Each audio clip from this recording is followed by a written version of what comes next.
As we mark the 20th anniversary of the September 11th attacks, we'll discuss the lasting impact on Muslims in the United States. Hello, I'm Anand Naidu, and this is The Heat.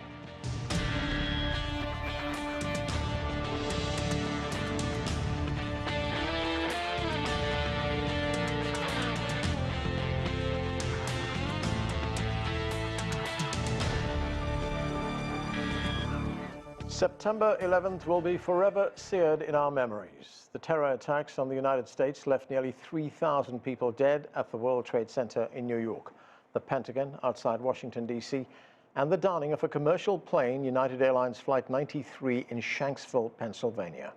For Muslims living in the United States, the attacks were a turning point. Overnight, Muslim communities faced hostility, distrust, surveillance, and questions about their faith. We begin with this report from CGTN's Nathan King in New York.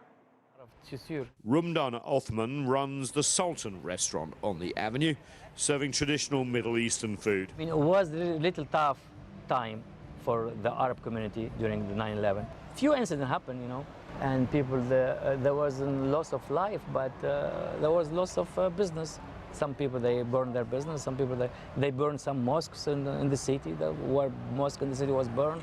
Mosque in Brooklyn, I think, was burned partially. Few businesses. The Al Farouk Mosque here on Atlantic Avenue is the center of the community and became a center of controversy after the 9/11 attacks. Of course, law enforcement, the FBI, everyone was spooked, being caught unawares by the terrorist attack. So a lot of intelligence activity around mosques like this, but the community did rally round. New Yorkers too, but it was a difficult atmosphere for a lot of Muslims here. Many Muslims, American citizens often, were spied upon after the Patriot Act vastly expanded powers available to law enforcement. Muslims were pressed into spying on each other, innocuous activities often considered suspicious.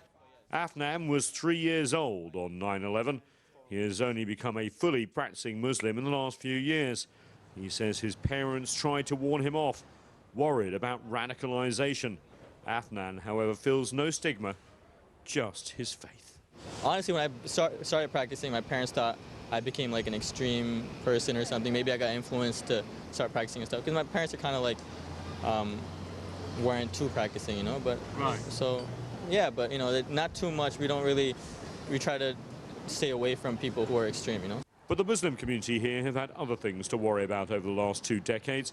Relatives caught up in the wars unleashed by the US after 9/11, and also relatives trapped in the Syrian and Yemeni civil wars. Also more local concerns. Rapid gentrification of Brooklyn has encouraged many Arab business owners to cash in, sell their properties and move out. Restaurant tastes have changed too. Focus has shifted from excellent ethnic food to expensive, hip new eateries. And then came COVID-19. Rumdan says his business is down more than 80%. And he doesn't know how his restaurant will survive. COVID will probably kill more Arab-owned businesses here than prejudice, fear and intimidation ever did. Nathan King, CGTN, on Atlantic Avenue in Brooklyn. For more now on the impact of 9/11 on Muslim Americans, let's bring in our panel. Wardah Khalid is a policy analyst and the founder and president of Poligon Education Fund, an organization dedicated to strengthening Muslim American engagement with Congress. Eman Abdelhadi is an assistant professor in the Department of Comparative Human Development at the University of Chicago. Yusuf Chohud is an assistant professor of political science affiliated with the Reif Center for Human Rights and Conflict Resolution at Christopher Newport University. And Sahar Aziz is a distinguished professor of law at Boston University and author of the upcoming book, The Racial Muslim, When Racism Quashes Religious Freedom. Thank you, everyone, for being with us. Sahar Aziz, let me start with you. In the immediate aftermath of the 9/11 attacks, there was a wave of anti-Muslim sentiment and rhetoric across the United States. Muslims were also physically attacked on the street, and there was abuse hurled at Muslim men, women, and children on the street at the time as well. What kind of impact did that have on Muslims in the United States at that time? At that time, Muslims reacted primarily by trying to either explain to everyone that they were not supportive or sympathetic to the terrorists and that they were loyal Americans. And also, they were trying to keep their heads down. They thought optimistically that this was a backlash and that it would go away after a few months, maybe a year, once the national trauma had passed. A small minority of us, myself included, were mobilized to fight for civil rights and civil liberties, which certainly took a different position in terms of saying we don't have to apologize for 9/11 because we had nothing to do with it, and simply because we're Muslim doesn't mean we should be presumed collectively guilty. But most Muslims in the first, I would say, 2 to 3 years were really trying to take a low-profile approach. But then over the years, you had larger numbers of Muslims, especially those who came of age after 9/11, who are now in their early 20s, their late 20s, maybe even early 30s, who have now created a large cohort of advocates and educators and people who are much more affirmative in trying to combat Islamophobia in the United States. Yusuf Chouhad, one would have thought that after all these years, after 2 decades, that attitudes would have changed, that some of the prejudice would have gone away. But it seems that the unfavorable view of Muslim Americans at that time has endured. There was a poll that was published by the Associated Press and Nork Center, and that poll shows that 53% of Americans still have a negative view of Islam. How does one explain this continuing mistrust and suspicion?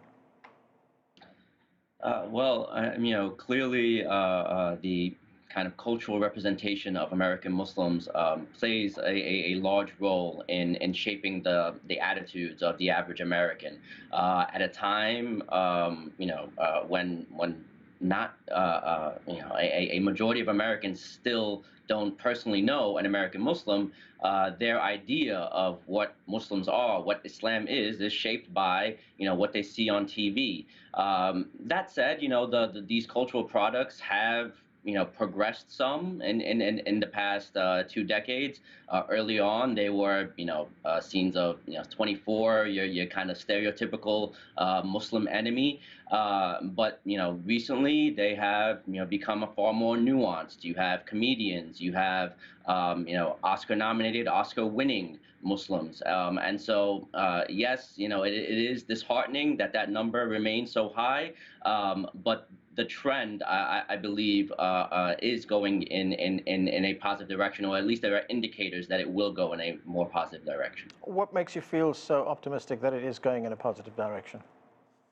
Well, so if you look at where, so that is one poll, and certainly, it does give you a snapshot of what's going on now. But if you look at anti-Muslim attitudes before the election of Donald Trump, and shortly after the election of Donald Trump, actually attitudes towards Muslims improved.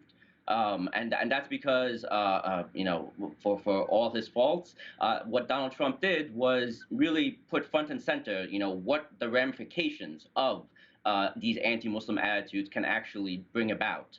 And so, that caused individuals who were perhaps neutral, or perhaps, maybe just slightly leaning towards the anti-Muslim camp, to really take a hard second thought about, where those attitudes were coming from and what those attitudes can lead to. And so, yes, perhaps we're only seeing movement on the margins, but it does, if you look at it in a more holistic way, it does seem to be trending in a more positive direction. Eman, Abdelhadi, to what extent has anti-Muslim sentiment actually seeped into mainstream politics in this country? And when we look at some legislatures in states around the country, they've been passing anti-Sharia laws. More recently, we have seen similar measures on critical race theory. In fact, Farah Brelvi, who's executive director of Muslim Advocates, which is a civil rights organization, she says that there is an anti-Muslim industry in this country and it needs to be dismantled. Yeah, and Muslims are facing what a lot of people of color and minority groups are facing, which is becoming sort of a proxy tool for a broader battle that actually has very little to do with them. So you see Muslims being trotted out at elections as a way for right-wing politicians and others to sort of stake a claim in their xenophobic stances, to sort of compete with each other to see who can be more xenophobic towards Muslims.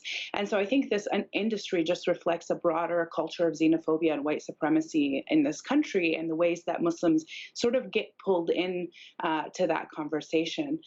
So I think on the one hand, yes, there's been a sort of cottage industry of opposing Muslim presence in the United States. But at the same time, every time that Muslims are used in this way, there's also a sort of a response from Muslims and their allies, especially other people of color, resisting that narrative and stating in no uncertain terms that Muslims belong in this country and have in fact been a part of it since its foundation.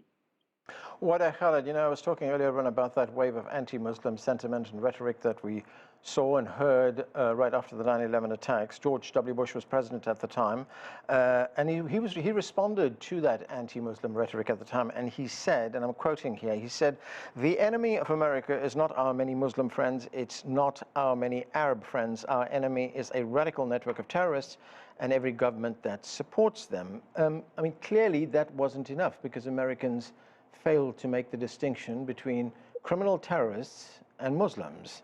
Could more have been done at the time? Well, so actually, public sentiment towards Muslim was actually quite positive in the aftermath of the attacks, and so his words did make a difference at the time. The problem is that politicians and other folks in the Islamophobia industry, which my fellow panelists referred to earlier, took advantage of the fear that still did exist and hyped it up and turned it into policy that still impacts our communities 20 years later. And so, when we think about whether more could be done at the time, I think the question is, what has been done since then? Why is it that afterwards we have legislation like the Patriot Act or no-fly lists or the Muslim travel ban or endless wars in Iraq and Afghanistan that still continue to impact our communities negatively? So I think more can be done now. More should have been done then. More should have been done throughout the years. But it's really interesting to see, what is it that actually made that turn happen, in addition to the media and the rhetoric that we talked about earlier. You mentioned the Patriot Act and those no-fly lists that we have seen over the years. How has that targeted Muslims in particular? Yeah, so millions of Arabs and Muslims have been on that list. It's very difficult to find out how you got on it. It's difficult to get off the list. And it's all part of this quote unquote war on terror that the US is waging against many Muslim majority countries. And so it has impacted babies who are young and happen to share the same name as an adult who is suspected of terrorism being on the list, being banned from flying. It's caused people to have, much more advanced searches every time they fly at the airport. And this can really wear on you emotionally and mentally and physically when you are constantly being seen as suspicious when you haven't done anything wrong. And this is the Islamophobia that we're seeing throughout the country in various different institutions in these pieces of legislation, in that Muslims are presumed guilty until they're proven innocent. And that's not okay. Nobody should be forced to feel that. They shouldn't be forced to have to justify their Americanness or feel like they belong. They should be seen as a human being with inherent worth simply because of who they are. And so this has been very troubling to Muslims, and I don't think that it's a surprise that many Muslims struggle with mental health. And we just saw a study that came out recently that Muslims are twice as likely as other faith groups to have attempted suicide. And I think all these factors play into that. Sahar, I just want to follow up on what Wardah was telling us about the human rights implications of what has happened over the past 2 decades. It seems that the September 11th attacks also became a catalyst for anti-immigrant measures in the United States. After the attacks, 760 predominantly Muslim men were detained. They were designated detainees of special interest. Many were held for weeks, for months, without trial. Legal protections were ignored at the time. So what were the human rights implications for Muslims in the United States? Well, what we learned was that law can be weaponized to violate civil rights, even though law is supposed to be there to protect civil rights. And the Patriot Act expanded the authorities, particularly of the FBI, in terms of surveillance authorities, in terms of immigration authorities for DHS, and investigative authorities, such that they were held much less accountable for racial profiling, religious profiling that ultimately harmed Muslim communities the most, if not exclusively. And it was nearly impossible to challenge it in court because the government would argue we didn't select the targets based on their religious identity or their racial identity. We selected it based on national security, which is legal under the law. So there are certainly many legal reforms that need to be made to our criminal justice system and our national security related laws in order to protect individual rights, because this is one area of law that has run roughshod over their civil rights. With immigration law, this is a pre-9/11 problem. Immigration law is subject to what we call plenary authority, which means that the courts, more likely than not, if not almost all the time, defer to the executive branch. They consider that something that is within executive authority and that courts should not intervene in the decision-making except in exceptional cases. And Ashcroft and Bush and even Obama and Trump have used that to deport as many Muslims as possible. Trump used it to exclude as many Muslims as possible. In fact, the Supreme Court validated his Muslim ban. Yes, they shrunk its scope, but they said it's legal for him to do that. And they accepted his bad faith, false claim that the Muslim ban was not about Muslims, but it was about national origin based discrimination, which is arguably legal in our immigration law. So all that is to say that the past 20 years have shown us that we have many legal reforms that need to be made and that we can't rely only on the law to protect our rights. And this is where I think the grassroots mobilization and the cross-racial advocacy that my co-panelists have discussed is so important, and a transition that the Muslim American communities have made in a plural sense, because you have 30% African American, 30% Middle Eastern North African, 30% South Asian, and then 5% Latinx and 5% multiracial. This is a very diverse community, and about 70% of them are either immigrants or children of immigrants. And they have finally showed up to the Black Lives Matter movement protests, to the immigrant rights protests, so that other people will also show up for issues that directly affect them. Yusuf, we saw how Donald Trump, in the run-up to the 2016 election, how he exploited and weaponized anti-immigrant sentiment. I mean, he rode this wave to the White House on anti-immigrant sentiment. And once he got into office in 2017, he signed an executive order banning people from 6 Muslim-majority countries. And he also closed the door on refugees at the time. What was the fallout from those actions that he took, from that ban particularly? Well, I mean, the most direct fallout was that it affected, the families of these individuals who were already going through, just such a extremely difficult time, to put it mildly, trying to, escape circumstances that no American would wish on, anybody. And so this added just one, added layer of difficulty, another high hurdle to have to clear in order to just simply lead a normal life where they don't have to kind of fear for their lives.